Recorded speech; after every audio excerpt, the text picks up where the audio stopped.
हे boat neck design आपण आता हे कट करताना मात्र असं हे कट करताना आपल्याला गळा सोडून आपल्याला अर्धा इंच हा एक्स्ट्रा कट करावं लागतं, तरच आपलं ब्लाऊज हे एकदम परफेक्ट जसं आपण डिझाईन दाखवली आहे त्याचप्रमाणे आपलं हे ब्लाऊज जरी पाठीमागून जरी नॉट बांधली तर एकाला एक बरोबर असे फिट होते.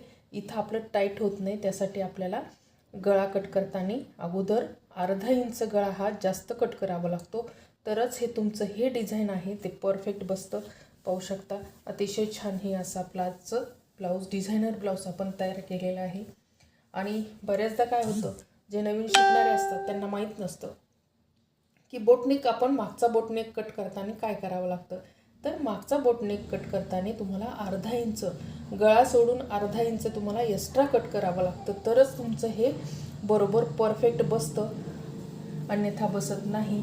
आणि व्हिडिओ आवडला असेल, माहिती आवडली असेल तर लाईक शेअर आणि सबस्क्राईब करायला मात्र विसरू नका. असेच व्हिडिओ पाहत राहा. सुंदर सुंदर असे हे डिझाईन पाहू शकता. फोरटक्स blouse, boatneck design, cut blouse.